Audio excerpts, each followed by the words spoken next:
Hey drummers, here's part 2 of my big band series. Last time we talked about ensemble figures and section figures and how to set up ensemble figures. This time we're going into section figures. So you remember from last week that section figures are usually played by one section of the band, trombones, trumpets, or saxophones, and they're written with slash notation in the staff, and then the rhythm's written out above.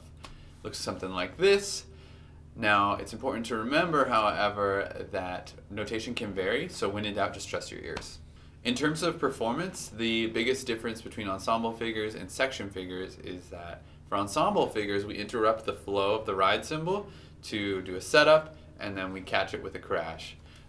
For section figures, we're going to keep the ride cymbal going, and we're going to catch the figures with our left hand or our right foot. Let's get into some examples.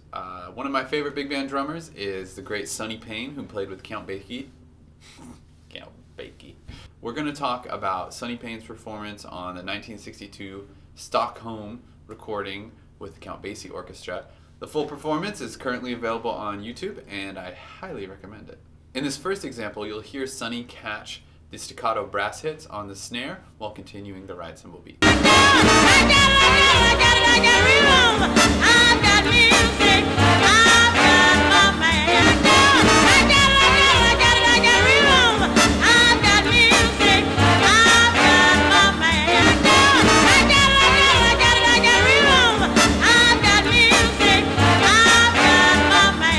Now sometimes you'll get a little more information with a busier rhythm like this, and in this context you don't want to clutter up the time by playing every single note. You want to just choose the last note, the longest note, and the accented notes. And if you stick to just these notes, you most likely won't have a problem cluttering up the phrase. So here's an example of Sonny playing the important notes in the phrase.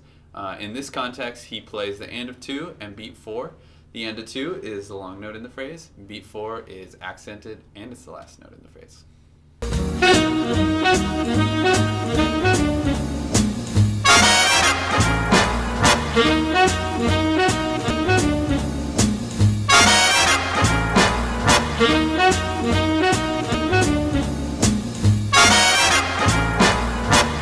Finally, just like we set up the ensemble figures, we can also set up the section figures without disrupting the flow of the time.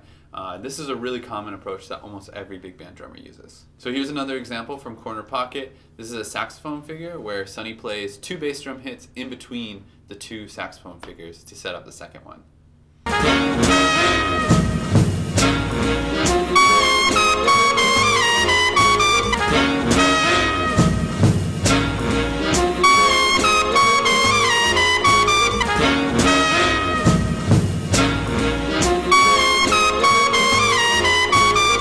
This is a classic Basie-ism and can be heard throughout the recorded history of Count Basie. Alright, now between last week and this week, you should be able to handle just about any ensemble or section figure that you might come across.